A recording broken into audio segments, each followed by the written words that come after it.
ఓం తచ్చత్.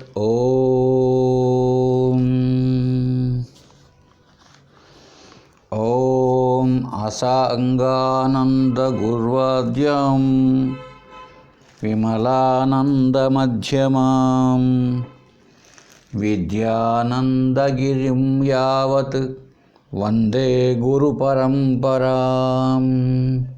హరి ఓం తచ్చత్. సదాముక్తి సుధార్ణవం అనే గ్రంథంలో 4వదైనటువంటి దృఢీకరణ తరంగం, అంటే మనకు కలిగినటువంటి అపరోక్ష జ్ఞానాన్ని దృఢం చేసుకోవడం అన్న విషయాన్ని ఈ అధ్యాయంలో చర్చిస్తున్నాడు. 12వ శ్లోకం వరకు చెప్పుకున్నాం. 13వ శ్లోకాన్ని చూద్దాం ఈరోజు. తద్వన్ మిథ్యా జగదపి వివిధాకృతి నామ కర్మ బృందిష్టం కాలాంతరే ప్రశామృత్య ఆత్మైక శిష్యతే హి అధిష్టానః. జగన్మిథ్య జగతపి వివిధాకృతి నామ కర్మ బృందిష్టం. ఈ జగత్తంతా వాస్తవానికి ఎలా ఉంది? ఇది మిథ్యా కల్పితం. జగత్తు లేదా అంటే ఉంది, కనిపిస్తున్నది కనుక లేదనడానికి ఏం లేదు. అయితే సత్యంగా కనిపిస్తున్నదా అంటే లేదు, ఇదంతా మిథ్య. అదే కదా శంకరాచార్యులు చెప్పింది, జగన్మిథ్య బ్రహ్మ సత్యం, నెక్లెస్ మిథ్య బంగారు సత్యం, మట్టి సత్యం కుండ మిథ్య. కనుక ఏం చెప్పాడు ఇక్కడ? జగదపి మిథ్య వివిధాకృతి నామ కర్మ. ఈ మిథ్యాకల్పితమైనటువంటి ఈ జగత్తులో ఎట్లా ఉంది? వివిధ ఆకృతి, రకరకాల ఆకృతులు అంటే ఆకారాలతో, నామ పేర్లతో, కర్మ పనులతో తోస్తున్నది మనకి. చూడండి ఎంత విచిత్రమో. మిథ్య అయినటువంటిదే, మిథ్యగా ఉన్నటువంటిదే ఈ నామరూపాలతో కర్మలతో మనకు కనిపిస్తున్నది మిథ్యగా. ఇది చాలా విచిత్రంగా ఉంటుంది అన్నమాట. మనం ఒకసారి ఆలోచిస్తే చూడండి, సత్యం కాదు అసలు మిథ్య అయినటువంటి దానికి కొన్ని లక్షణాలు వచ్చాయి, నామరూప క్రియలు వచ్చేసాయి. మిథ్య అయినా కూడా వస్తాయి. ఇప్పుడు నెక్లెస్ అన్నది మిథ్యే, బంగారే కదా.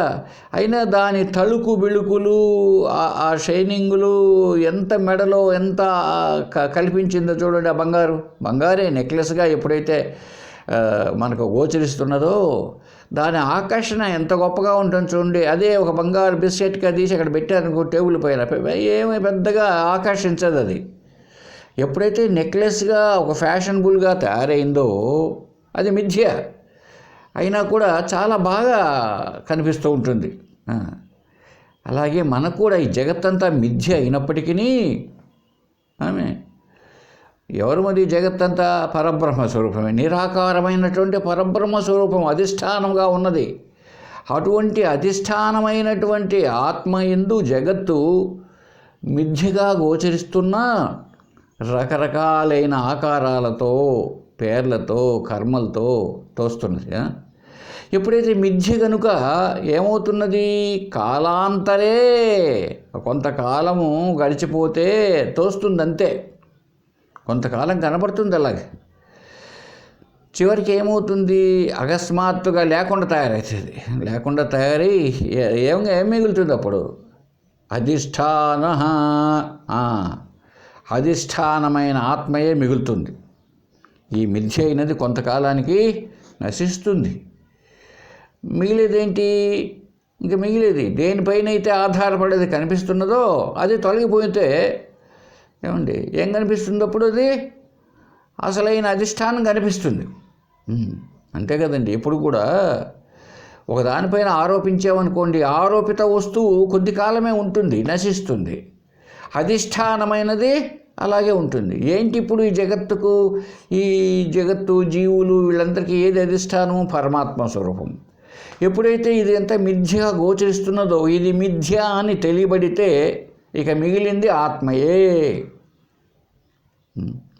బాగానే ఉంది. అయితే ఇక్కడ తమాషా ఏంటంటే, ఇప్పుడు మన జ్ఞానం కలిగిందనుకో, ఇంకా మళ్ళీ మనకు జగత్తు కనిపించకూడదు, బ్రహ్మే కనిపించాలి, అధిష్టానంగానే ఉండాలి కదండి. జరుగుతుందా? లేదు, దీని దుంప దగ్గర జగత్తు కనపడతానే ఉంది. అయితే ఇక్కడ ఏంటి, ఒక్కసారి మీకు ఒక దృష్టాంతం ఇస్తాను చూడండి. ఇప్పుడు మసక చీకటి పోతున్నాడు, త్రాడు ఉంది, అది పాముగా కనిపించింది. అంటే ఏంటి, త్రాడు పాముగా కనిపించింది, అది మిథ్య లేదు. అయితే నువ్వు కొంచెం విచారణ చేసినంత వరకు పాము ఉంది అక్కడ, నీ ఉద్దేశంలో ఉందే లేదా? పాము ఉంది. ఇప్పుడు నువ్వు విచారణ చేస్తే అప్పుడు తొలగిపోయింది, లైట్ వేసి చూస్తే, అంతవరకు పాము సత్యమే కదా. నువ్వు మిథ్య అని ఎప్పుడు తెలుస్తున్నది మనకు? జ్ఞానం కలిగిన తర్వాత, ఓరే ఇది మిథ్య అని. ఇప్పుడు ఆ పాము అన్నది మిథ్య అయినప్పుడు, మిథ్యగా తేలిపోయినప్పుడు ఇక ఏం మిగులుతుంది చెప్పండి? అక్కడ ఆ ప్లేస్లోనే పాము ఉన్న జాగాలో ఏముంటుంది? త్రాడు ఉంటుంది. త్రాడు ఏమిటి పాముకు? అధిష్టానం, ఆధారం. ఎందుకు? ఆ తాడు అన్నది ఉండిన దాని వలననే అక్కడ పాము అన్నది ఏర్పడింది. కనుక అధిష్టానము త్రాడు. ఎప్పుడైతే మిథ్య అన్నది అక్కడ తేలిపోయినదో, విచారణ వల్ల కావచ్చు, లేదా లైట్ వేసి చూస్తే కావచ్చు, ఇప్పుడు ఇక పాముగా గోచరించదు, అది తన స్వరూపమైనటువంటి త్రాడుగానే ఉండిపోతుంది కదా. అలాగే ఈ జగత్తంతా కూడా ఇదంతా మిథ్య, దీనికి అధిష్టానము పరమాత్మ లేక పరబ్రహ్మ. ఎప్పుడైతే ఈ జగత్తును గురించిన విచారణ, లేదా మన ఈ శరీరమే కదా, ఈ శరీరం కూడా జగత్తులోదే, దీన్ని గురించిన విచారణ ఎప్పుడైతే మనం చేస్తామో, ఇది సత్యం కాదు, మిథ్య అని తెలిసిపోతుంది. ఎందుకని? ఒకప్పుడు ఉండి ఒకప్పుడు లేకుండా పోతే, ఈ మధ్యలో కనిపిస్తుంటే మాత్రం అది ఉందంటామా? ఉండడం అంటే ఎప్పటికీ ఉండాలి, అలా లేదు కదా. మరి ఏది ఉన్నది? ఎప్పటికీ ఏది ఉన్నది? ఆత్మయే ఉన్నది. ఆత్మ అంటే జ్ఞానం, ప్రజ్ఞానమే ఉన్నది, ఈ వస్తువు లేదు. ఏమండి, ఇప్పుడు ఒక చిన్న విషయం చూద్దామండి. ఒక లడ్డు చేసాం. లడ్డు అంటే ఏంటి? లడ్డు ఉన్నది కదా. లడ్డు తయారు కాకముందు ఏమండి, లడ్డు లేదు. లడ్డు తయారు కాకముందు లడ్డు లేదు. లడ్డు తయారైన తర్వాత లడ్డు ఉంది. లడ్డుని తినేసాం, ఇప్పుడు లడ్డు లేదు. అంటే 3 కాలములలో లడ్డు లేదు. ఇప్పుడు చూద్దాం, ఈ లడ్డు అని ఎట్లా మనం అంటున్నాం?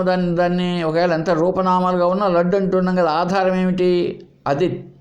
అది ఉన్నది, ఉండుట అనే లక్షణం కలిగి ఉన్నది.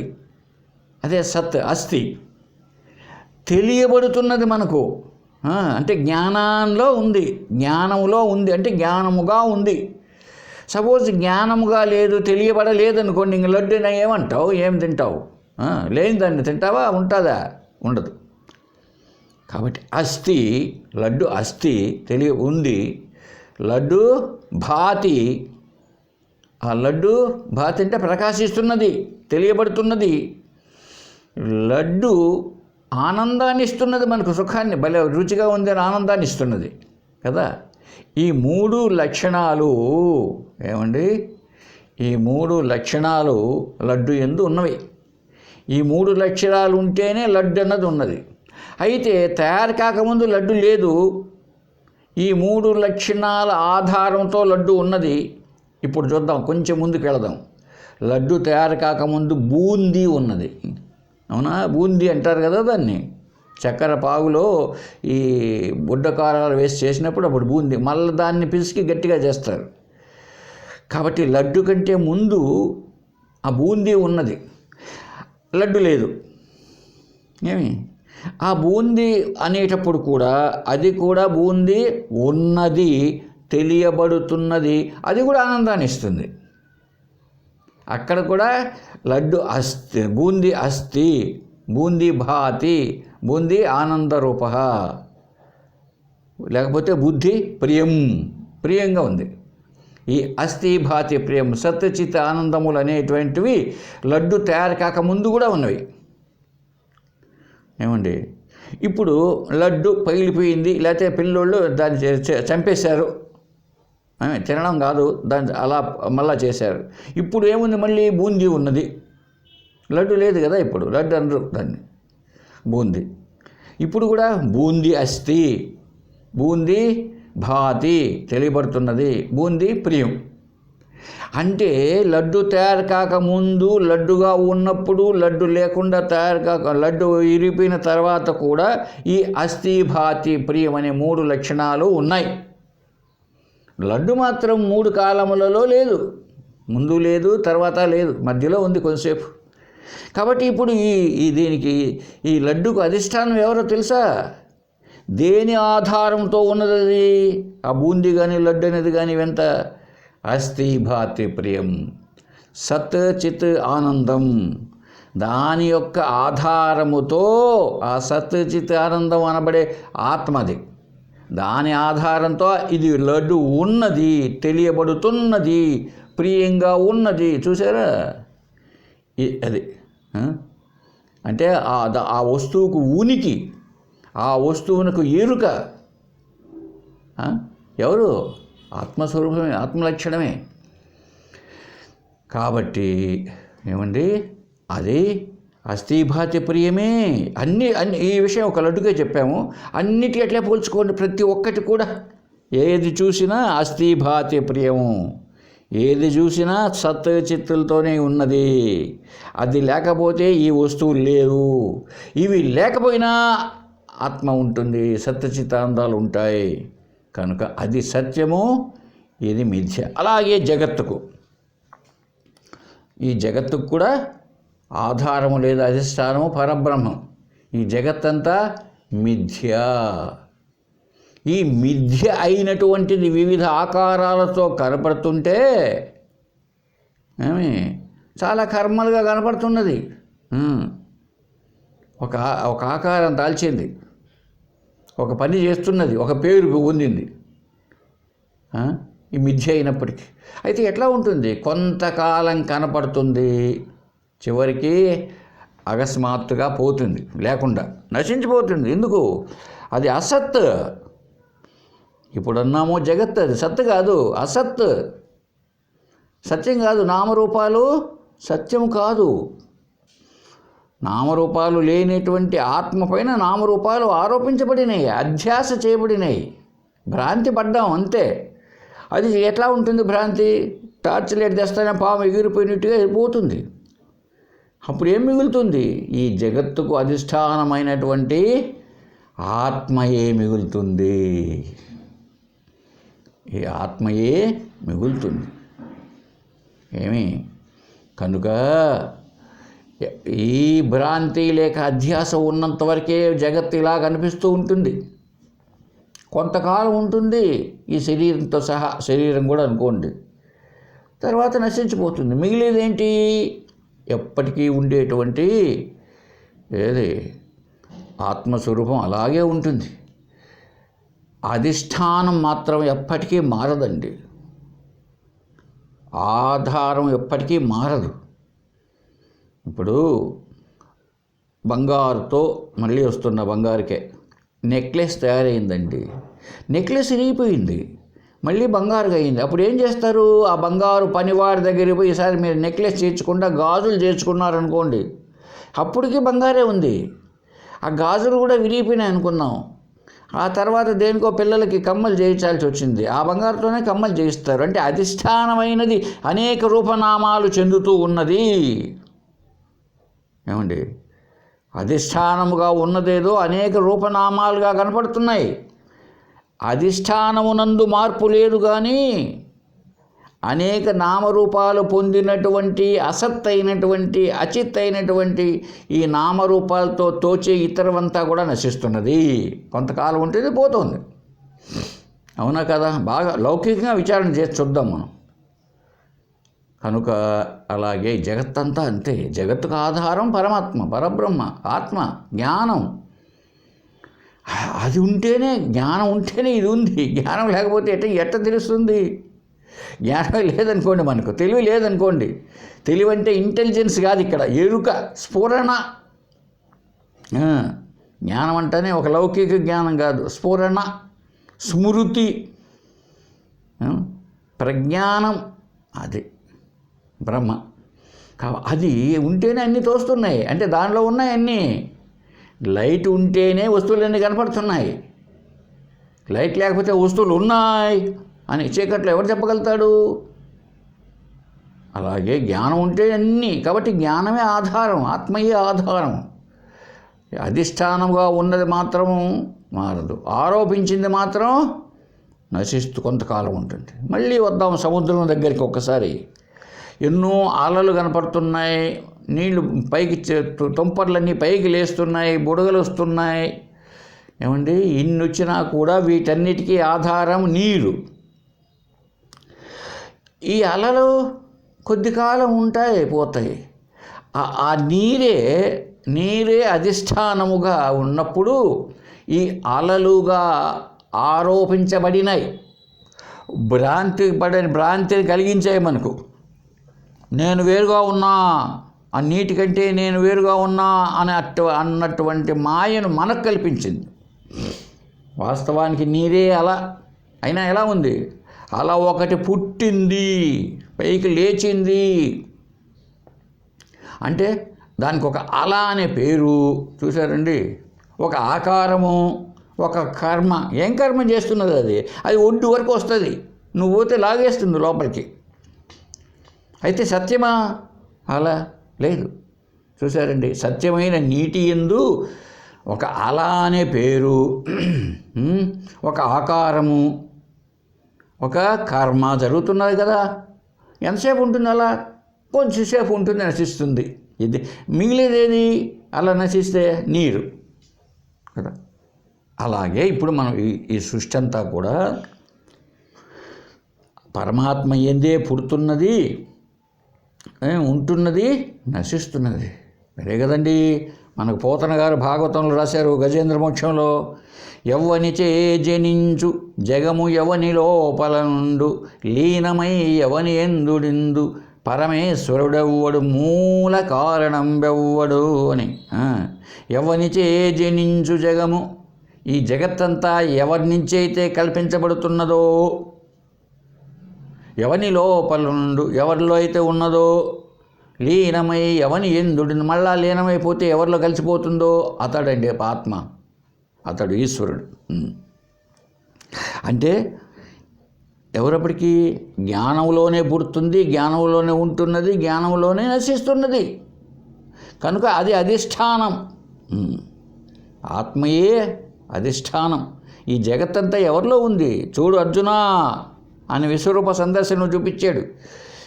విశ్వరూప సందర్శనం, విశ్వమంతా భగవంతుల్లోనే ఉన్నదిరా నాయన అన్నాడు. మళ్ళీ ఎక్కడ లయమైపోతున్నది? లయమైపోతే నాలోనే లయమైపోతుంది.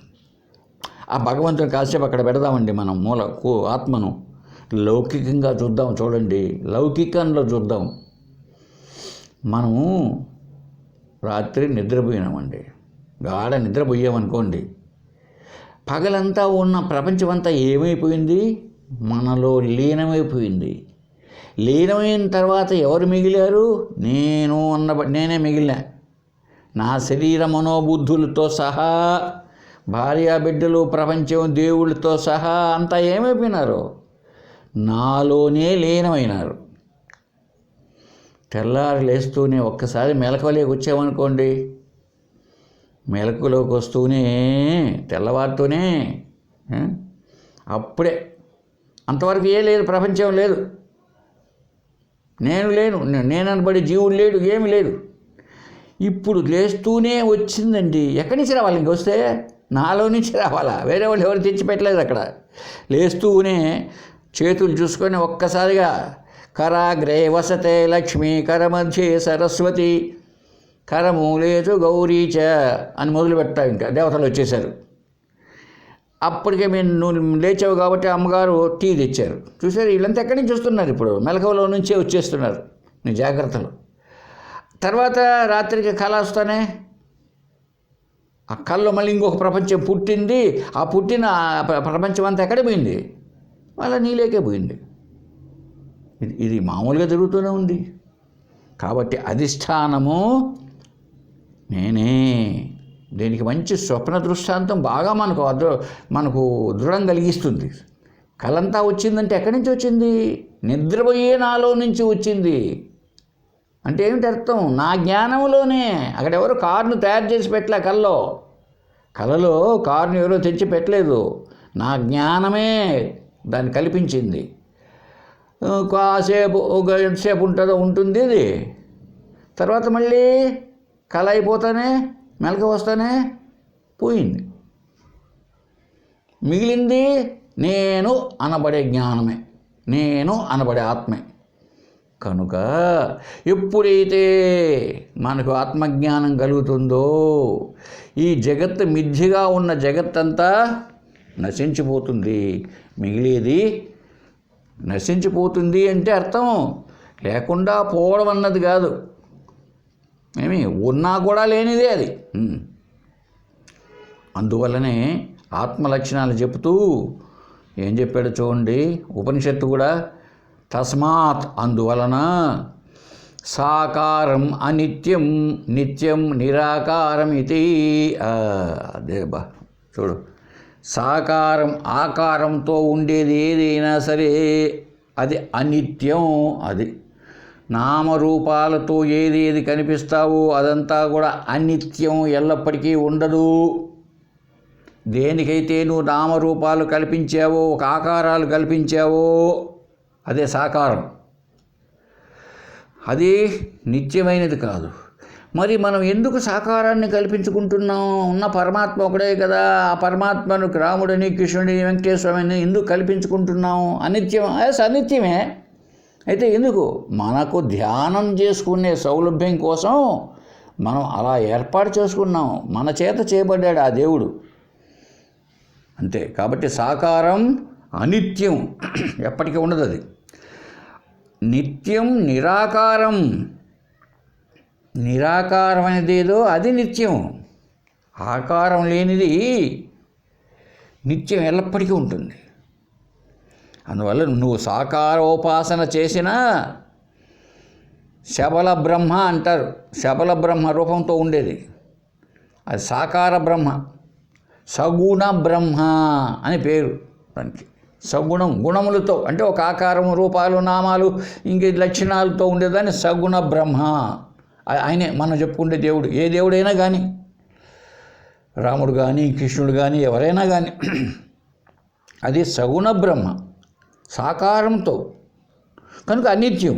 అయితే అనిత్యమైన దాన్ని ఎందుకు చేస్తున్నామంటే మన కింది స్థాయిలో ఉన్నాం కనుక ఆ స్థాయిలో మనం జపము ధ్యానము చేసుకొని మనం చిత్తశుద్ధి కోసం, ఏకాగ్రత కోసం, చేసుకోవడాని కోసం కల్పించబడినాయి. అంతేగాని సత్యం కాదు. సత్యం ఎవరు?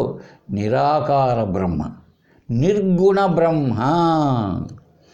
సగుణ బ్రహ్మ, నిర్గుణ బ్రహ్మ. చూడండి, గుణాలే లేవు ఇప్పుడు బ్రహ్మ దగ్గరికి పోయేటప్పటికి. ఏమండి?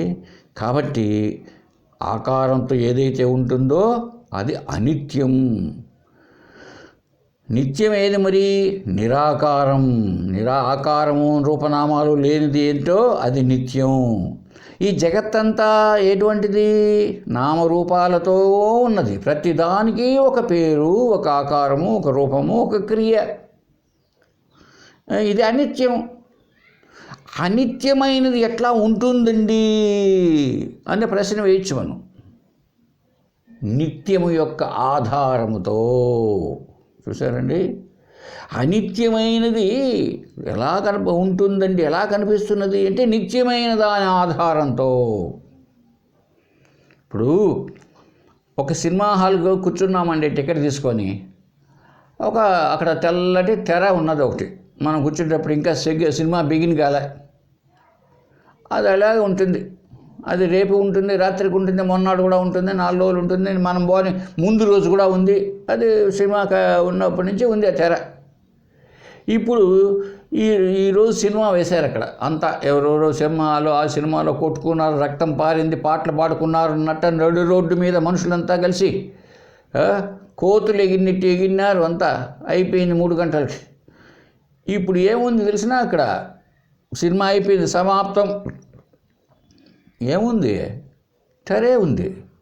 సినిమా రాకముందు, సినిమా వేయకముందు తెరే ఉన్నది. సినిమా వేసినప్పుడు తెరే ఉన్నది. ఆ బొమ్మలన్నీ నిజంగా లేవు. అయితే మనం దాని మీద నిజంగానే సినిమా కథ ఒకటి జరిగినట్టు మనం అనుభూతిని పొందుతున్నాం. ఒక్కసారి ఆ తెర అన్నది తీసేసి చూడండి, సినిమా లేదు, గినిమా లేదు. తెర లేకపోతే సినిమా అయిపోయింది. ఎవరున్నారో తెర అలాగే ఉంది. కాబట్టి తెర నిత్యం, సినిమా అనిత్యం. అది అందువల్లనే అలాగే ఈ జగత్తంతా ఉన్నదే, జగత్తు పరమాత్మను ఆశ్రయించి ఉన్నది. కాబట్టి ఆశ్రయము పరమాత్మ, పరబ్రహ్మ, అంతటా అదే ఉన్నది. అంత ఆ సినిమా ఎంత కనపడుతున్నదో నీకు అంతా తెర ఉన్నది. సినిమా కనపడినంత తెరే. అంతే, అక్కడ తెర లేసి చీలిపోయింది అనుకో, సినిమా కనపడదు ఇంక మనకు, దాన్ని చూడలేము. కాబట్టి సినిమా ఎంత అయితే కనిపిస్తున్నదో ఆ సినిమాలో చెట్టు కనపడవచ్చు మనకు. ఆ చెట్టు తెరపైనే, తెర ఆధారంగానే. పెద్ద నది పోతూ ఉంది సినిమాలో, తెర ఆధారంగానే. ఒక హీరోయిన్లు డ్యాన్స్ వేస్తున్నారు, అబ్బని తీయని దెబ్బ, అదేదో ఉంది పాట తమాషాగా. వాళ్ళు ఎగురుతున్నారు ఎక్కడ? తెర మీదనే. అలాగే అంటే తెర లేకపోతే వీళ్ళు లేరు, వాళ్ళంతా ఏం లేదు. కనుక అదే పద్ధతిలో ఈ లోకమంతా, మీరు అంతా ఈ శరీరాలు అనబడేటివి, ఈ నామరూపాలతో ఉండేటువంటివి పరబ్రహ్మను ఆశ్రయించి అలా ఉన్నాయి. కొత్త కొత్త సీన్స్ వస్తూ ఉంటాయి. అలాగే ఇక్కడ కూడా కొత్త కొత్త రకాల దృశ్యాలన్నీ వస్తూ ఉంటాయి. మిథ్య లేదని కాదండి, శూన్యం కాదు, మిథ్య. ఆ తెరను ఆశ్రయించి ఉన్న సినిమా మిథ్య అంటావా? అనకూడదు, తప్పు. ఎందుకు? మిథ్య అయినటువంటిది మనకు ఒక అనుభూతిని, మామూలుగా లేకపోతే మనం ఆ అనుభూతిని కలుగుతున్నది మనకు. ఆ సినిమా చూసేటప్పుడు ఆ సినిమా చాలా బాగా ఉంది, ఆ పాట చాలా బాగా ఉంది, డ్యాన్స్ చాలా బాగుంది, కథ కూడా బాగా ఉంది అని ఆనందాన్ని ఇస్తుంది. లేదు, సినిమా బాగలేదు, ఆ సినిమా బాగలేదు, పాటలు బాగలేవు, అసలు వాళ్ళ డ్యాన్స్ పిచ్చిగా ఉంది అంటే అక్కడ మనకు దుఃఖం, ఊరికి డబ్బులు పోయినాయి. కనుక సినిమా అన్నది మనకు సుఖాన్ని ఇస్తున్నది, దుఃఖాన్ని ఇస్తున్నది. అంటే కొన్ని అనుభూతులను కలిగిస్తున్నాయి. ఏదైతే అనుభూతులను మనకు కలిగిస్తున్నదో అది లేదనకూడదు, తప్పు. అదే చెప్పాడు బ్రహ్మసూత్ర భాష్యంలో, నహి దృష్టి అనుపన్నానామ, కనిపిస్తుంటే నువ్వు లేదని కాకయ్యా బాబు, కనిపించేదాన్ని నువ్వు లేదని కాకు. అయితే మిథ్య. ఎందుకు? ఇంకొక దాన్ని ఆశ్రయించి ఉన్నది, అది స్వయం సిద్ధము కాదు. ఎప్పుడైతే ఇంకొక దాన్ని ఆశ్రయించి ఉన్నదో అది మిథ్య. అది అర్థం కావాలి మనకు. మిథ్య అంటే ఏంటో. జగత్తు లేదని చెప్పలేదు ఎవరు. ఈ జగత్తంతా పరమాత్మను ఆశ్రయించి ఉన్నది. ఆ సినిమా పడుతూ ఉంటుంది, పోతూ ఉంటుంది. ఇవి అంతే, రూపనామాలుగా ఉండేటువంటి జగత్తులో ఎంతోమంది, రోజుకి ఎంతమంది పుడుతున్నారో, ఎంతమంది పోతున్నారో, అన్నీ మనుషులే కాదు, చెట్టు, చేమ, చీమ, దోమ, ఎన్నో పోతూ ఉంటాయి, ఎన్నో వస్తూ ఉంటాయి. కనుక వీటన్నిటికీ ఆధారమైనది పరమాత్మ లేక పరబ్రహ్మ అని మనకు తెలిసినప్పుడు ఏం మిగులుతుంది తెలిసిన? ఆత్మయే మిగులుతుంది. కనుక ఆకారం, ఆత్మ యొక్క ఆకారం నిరాకారం, అందువల్ల అది నిత్యం. చూసామండి, అది. తర్వాత 14వ శ్లోకానికి వెళదాం. అజ్ఞానాత్ భూతజాతోస్మాత్ జగత్కర్మ ప్రరోహతి, జ్ఞానాన్నష్టే అజ్ఞాన రూపే క్వ భూతం క్వ జగత్క్రియ. అజ్ఞానం వలన కల్పించబడిన పంచభూతములు, ఆ పంచభూతములచే జగత్ జీవులు, దానిచే కర్మలు ఫలములు పుట్టుచున్నవి. అయితే జ్ఞానముతో అజ్ఞానం నశిస్తే ఇక పంచభూతాత్మకమైన ప్రపంచం ఎక్కడిది? ఈ లోకులు, లోకకర్మలు ఎచ్చటున్నారు అంటే ఏది పుట్టలేదు అని అర్థం. ఉన్నది ఆత్మయే. అజ్ఞానము చేత ఏముంది? ఇప్పుడు ఇదే చెప్పుకున్నాం భావాన్ని. అజ్ఞానం చేత ఈ పంచభూతాలు కల్పించబడ్డాయి. అది శాస్త్రం ఏం చెప్తుందంటే వేదాలు ఉపనిషత్తులు సృష్టికంతా ముందు ఒకే ఒక పరబ్రహ్మం ఉందంట. ఆ బ్రహ్మతో పాటు దాన్ని అవ్యక్తం అందాం లేదా మాయ అందాం, త్రిగుణాలతో కలిసినటువంటిది ఉంది. దాని నుంచి ఆకాశం పుట్టింది, ఆకాశం నుంచి వాయువు, వాయువు నుంచి తేజస్సు లేదా అగ్ని, ఆ తేజస్సు నుంచి జలం అంటే నీరు, దాని నుంచి పృథ్వీ అంటే భూములు, పొలం, నేల, ఆ పృథ్వీ నుంచి ఓషధయ మొక్కలు ఎప్పుడైతే పుట్టాయో జీవులు పుట్టారట. ఏమండి, ఇది జగత్తులో జీవులు. ఇవంత అంటే ఒకదానికి లింక్. సృష్టి ఎలా వచ్చింది అంటే అలా వచ్చింది అని చెప్పడం జరిగింది ఉపనిషత్తుల్లో. ఎప్పుడైతే ఈ పంచభూతాలతో వచ్చేటప్పటికి మనం కూడా చెప్పుకున్నాం, ఈ పంచభూతాలు ఏవి ఆకాశం మొదలుకొని పృథ్వీ వరకు అవి పంచీకరణం చెందేటప్పటికి జీవులు తయారయ్యారు. ఎప్పుడైతే జీవులు వచ్చేసారో కర్మలు వచ్చేసాయండి, పనులు. ఎందుకు? ఆ జీవులు బ్రతకాలి కదా. ఇంకా జీవులు అనేటప్పటికి జీవం అంటే బ్రతుకు, దానికోసం కర్మలు చేస్తున్నారు. అయితే ఇప్పుడు నిజంగా వచ్చారా అంటే లేదు. ఎక్కడి నుంచి వచ్చారు వీళ్ళంతా? మాయ, పరమాత్మతో పాటు ఉందే మాయ నుండి కల్పితమైనది అది. ఇప్పుడు ఒక చిన్న విషయం చెప్తాను మీకు. ఒక అమ్మగారు ఊరికినే ఉంది, అప్పుడు కేవలం జ్ఞానంగా ఉంది. ఆమెతో పాటుగా అజ్ఞానం కూడా ఉంది కదా. జ్ఞానం ఎక్కడైతే ఉంటుందో అజ్ఞానం కూడా ఉంటుందంట. అక్కడే చెప్పుకున్నాం కదా మనం, వెలుతురు ఎక్కడైతే ఉంటుందో చీకటి కూడా అక్కడే ఉంటుందని. ఆ అమ్మగారితో పాటు ఆ జ్ఞానంతో పాటు అజ్ఞానం ఉంది. ఉన్నట్టుండి వచ్చేసింది ఆమెలో ఒక కల్పన. ఏం కల్పన? ఈరోజు మనం మసాలా వడ చేసుకుందాం. అజ్ఞానం. ఎందుకు? మసాలా వడ తింటే బాగుంటుంది అన్నటువంటి భావన. అదే కదా భావన అనేదే మాయ. ఆ భావన అనేదే మాయ. ఈమెకు అజ్ఞానం చేత పుట్టింది. ఇప్పుడు ఆమె బేడలు నానవేసో ఏదో చేసేసిందండి. ఇప్పుడు మసాలా వడలు చేసేసింది, తిన్నారు, అయిపోయినాయి, ఇంకలేదు ఇంకో. ఇప్పుడు ఆ వడలు అన్నీ పుట్టాయి. ఎక్కడి నుంచి పుట్టాయి? ఆమె యొక్క అజ్ఞానం నుంచి పుట్టాయి.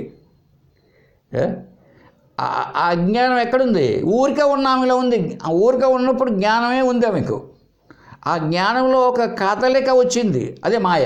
అజ్ఞానం ఏమైనా కదలిక వచ్చింది, అదే వికల్పం వచ్చింది. ఏమని వచ్చింది? మసాలా వడ చేద్దామా, లేకపోతే అలసందల వడ చేద్దామా అన్నది. లాస్ట్కి మసాలా వడ నిర్ణయించి చేసింది అనుకోండి. ఇవంతా కూడా అంతే.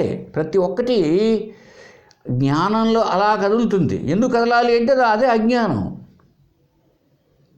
సృష్టి వచ్చేసింది కనుక ఇది ఈ విధమైనటువంటిది ఉన్నది ఒకే పరబ్రహ్మం.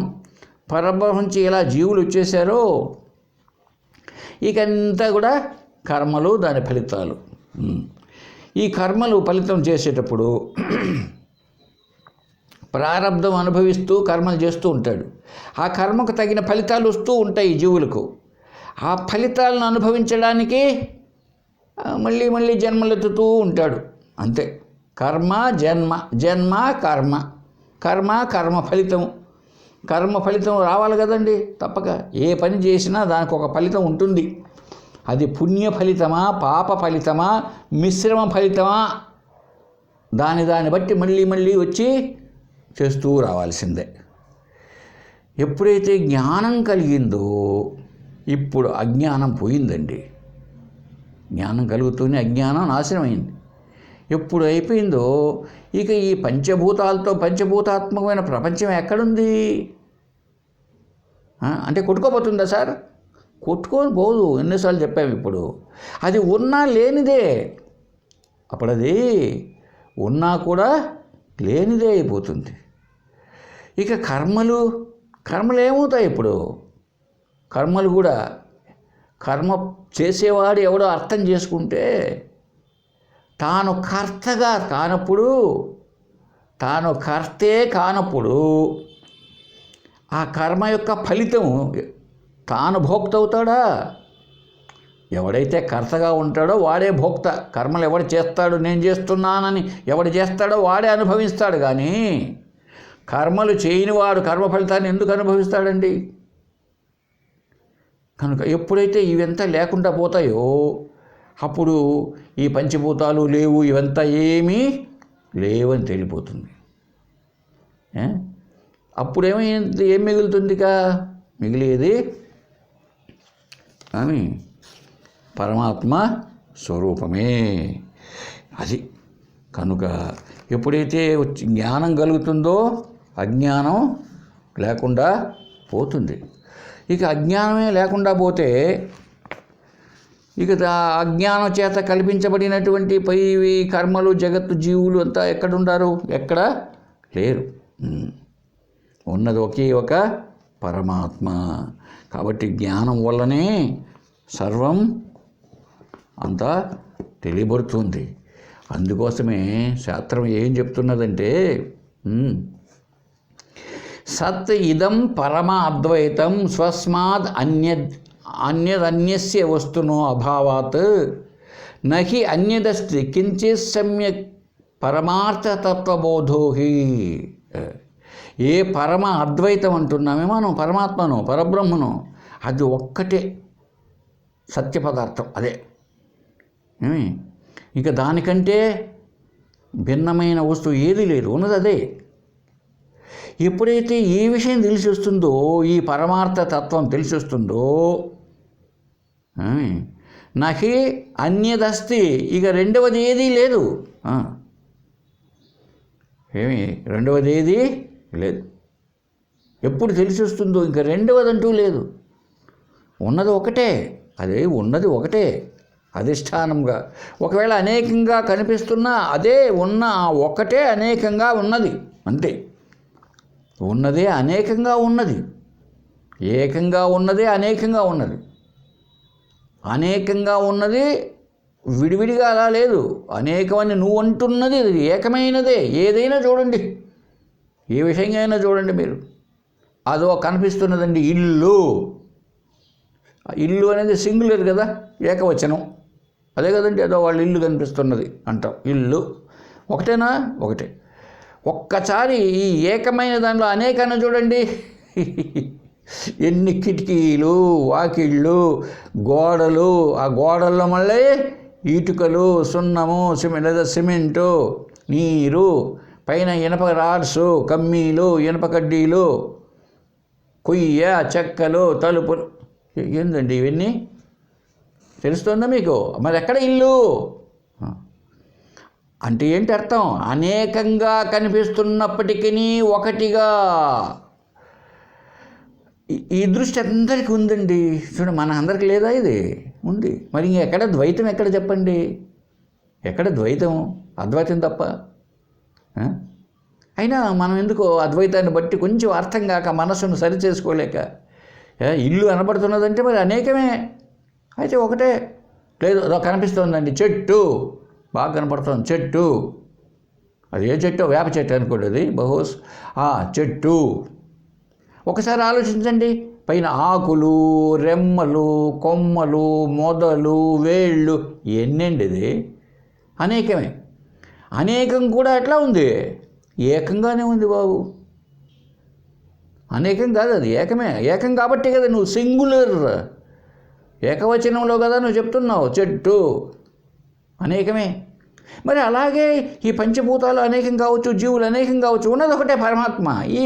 ఈ మాట చెప్తే సార్ ద్వైతులకు మహాకోపమే, ఏమో అర్థం కాదండి. అవునండి, ఇక్కడ అనేకం కనిపించనివ్వండి, ఏంటి నష్టం? అన్నిట్లో అదే ఉన్నప్పుడు. ఇప్పుడు సపోజ్ ఆ వేప చెట్టు అండి, మీరు ఆకు నమిలి చూడండి, చేదు. ఆ రెమ్మ దగ్గర ఎక్కడ కొంచెం తుంచుకొని కొరికి చూడండి, చేదు. ఆ మొదల దగ్గర కొంచుకొని చూడండి, చేదు. వేలు దగ్గర చూడండి, చేదు. మరి ఇప్పుడు ఆ చెట్టు అంతా ఒకటే కదా? ఎందుకు? ఒకే లక్షణం. ఆ పైన ఆకులు తీయగా, కొమ్మలు పుల్లగా, అట్లా ఎక్కడ ఉండదు. అలాగే ఈ జగత్తులో ఏ ఏ వస్తువును చూచినా అస్థిభాతి ప్రియం, అస్థిభాతి సత్యచిత్తానందం అంతా అదే అయినప్పుడు అది ఒకటా అనేకమా? ఇంకా అన్య పదార్థం ఎక్కడండి? మనం చూస్తున్నాం, మన సౌలభ్యం కోసం, మన వ్యవహారికం కోసం దాన్ని వేరుగా పేరు పెట్టుకున్నాం, అంతే. అందువల్ల ఈ పరమార్థతత్వం బాగా మనకు అర్థమైతే ఇక బ్రహ్మ కంటే వేరుగా ఏదో ఉంది అనడానికి ఏమీ లేదు. ఉన్నది ఒకే ఒక ప్రజ్ఞానమే. యదిదం సకలం విశ్వం నానారూపం ప్రతీతం అజ్ఞానాత్ తత్ సర్వం బ్రహ్మయేవ ప్రత్యస్థ అశేష భావనా దోషాత్. అశేష భావనా దోషం వల్ల మొదటి నుంచి మనకు ఒక దోషం తగులుకోనున్నది. ఇవంతా అనేకమని నానా విధాలుగా ఉంది ప్రపంచమని మనలో ఉంది ఆ దోషం. అయితే పరమాత్మ ఎటువంటి వాడు? తత్ సర్వం బ్రహ్మయేవా, అంతా కూడా బ్రహ్మమే. యదిదం సకలం విశ్వం నానారూపం ప్రతీతం. ఈ సకల విశ్వమంతా కూడా నానా రూపాలతో ప్రతీతి అవుతున్నదే. ఎందువల్ల? అజ్ఞానాత్. అది అజ్ఞానం వల్ల, అజ్ఞానమే కారణంగా ఇదం సకలం విశ్వం, ఈ మొత్తం సృష్టి అంతా కూడా జగత్తంతా నానా రూపాలుగా గోచరిస్తున్నది. గోచరించినప్పటికీ తత్ సర్వం బ్రహ్మయేవా. అద్భుతమైన శ్లోకం అండి ఇది. అదంతా కూడా బ్రహ్మమే. నీ కనపడివయ్యా, అనేకంగా కనిపించని. ఇప్పుడు ఆ వేప చెట్టు చెప్పాం, అనేకంగా ఉన్నాయంటే ఎన్ని ఆకులో ఉన్నాయి, ఎన్నైనా కనిపించినాయి. తత్ సర్వం బ్రహ్మయేవ. ఆ సర్వం అంతా వేప చెట్టేనండి. ఆ పెట్టులో అనేక నగలు కనపడుతున్నాయంటావు, కనపడివయ్యా, నీకేమి, అంత బంగారే. ఆ సముద్రం దగ్గర పోతే అనేకమైన అలలు కనపడుతున్నాయంటావు, అరే అనేకమా ఉండేది ఒక నీరేనయ్యా. ఎంత గొప్ప అద్వైత దృఢమో చూడండి. అప్పుడు ఏమైంది? ఆ ఆకు వేప చెట్టే, ఆ రెమ్మ వేప చెట్టే, కొమ్మ వేప చెట్టే, మొదలు వేళ్ళు అంతా వేప చెట్టే కదా. అలాగే నేను, నీవు, మీరు, వారు అంతా అది దాంట్లో ఉన్నప్పుడు నేను వేప చెట్టే, నువ్వు వేప చెట్టే, అది వేప చెట్టే అన్నట్లు ఎట్లాగో నేను బ్రహ్మమే, నీవు బ్రహ్మమే, అది బ్రహ్మమే, అతడు బ్రహ్మమే, వారు బ్రహ్మమే. అవునా? అవును కదా.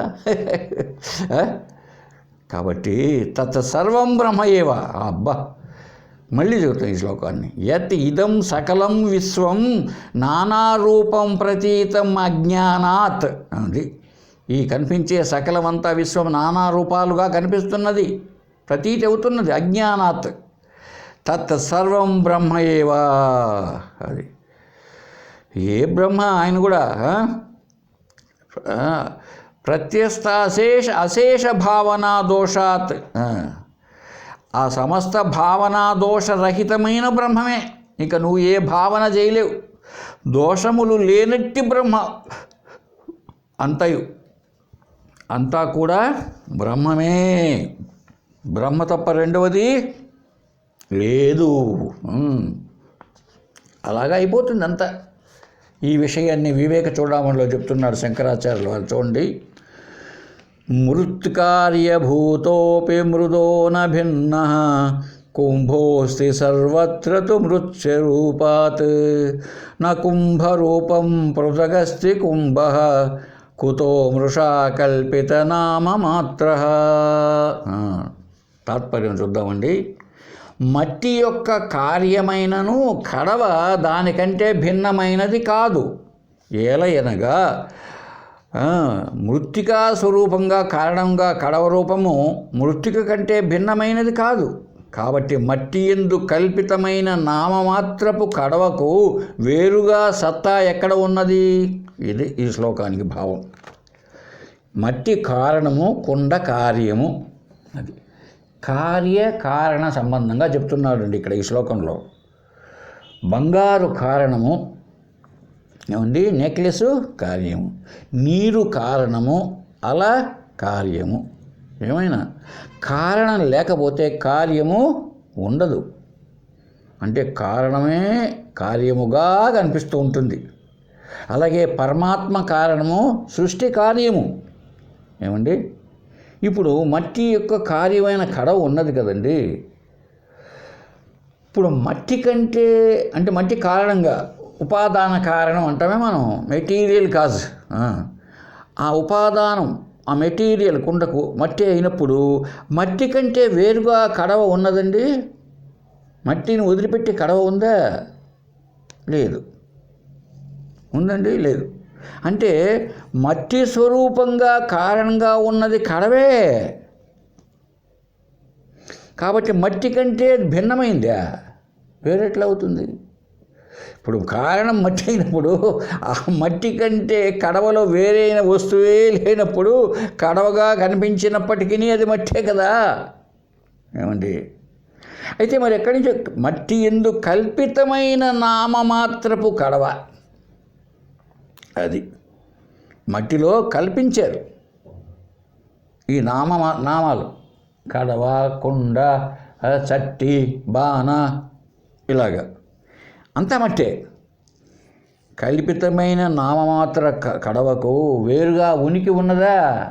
మట్టిని వదిలిపెట్టి కడవ ఉండగలుగుతుందా? ఈ నెక్లెస్, బంగారం వదిలిపెట్టి నెక్లెస్కు ఉనికి ఉన్నదా? పరమాత్మను వదిలిపెడితే సృష్టికి ఉనికి ఉండడం అనే లక్షణం ఉన్నదా? లేదు. మరి ఇటువంటి పరిస్థితుల్లో ఉన్నదంతా కూడా పరమాత్మయే. ఉన్నదంతా పరమాత్మయే, రెండవది లేదు. ఏమండి? ఎవరినిచే జనించు, ఎవరిని వల్ల అయితే పుడుతున్నదో, అంటే ఏ మెటీరియల్తో తయారవుతున్నదో, మరి సృష్టి అంతా పరమాత్మ అని ఎప్పుడైతే అన్నామో, ఎందుకు? ఎందెందు వెదకి చూచిన అందంతే గలదు దానవాగ్రని వింటే. నువ్వు ఎక్కడ చూడవయ్యా, ఏదైనా పట్టుకో పరమాత్మయే, ఏది పట్టుకో పరమాత్మయే. ఇప్పుడు అంతా పరమాత్మ అయినప్పుడు ఇంకా ద్వైతం ఏమిటి? జీవుడెవరు? జగత్తేమిటి? మన ఎందుకు అనిపిస్తున్నారు? నీకు అసలు పరమాత్మ అంటే, దేవుడు అంటే ఎవడో నీకు తెలియలేదు. జగత్ అంటే తెలియలేదు. జగత్ అంటే ఏంటో, శరీరం ఏమిటో, ఇంద్రియాలు ఏమిటో, ఈ పరమాత్మ లేదా ఈశ్వరుడు అంటే ఏంటో నీకు తెలిసి వచ్చినప్పుడు నువ్వు అన్నిటినీ చూడు, రకరకాలుగా చూస్తావు. చూడవయ్యా, ఎందుకు చూడడంలే? ఇప్పుడు మనం చూస్తున్నాం, ఇప్పుడు ఆ చెట్టును చూడడంలే, మనం చెట్టును చూస్తున్నాం. ఆ పైన అన్ని కొమ్మలను రెమ్మలను చూడడంలే, చూస్తున్నాం. మరి కనిపిస్తూనే ఉంది వ్యవహారంలో కూడా.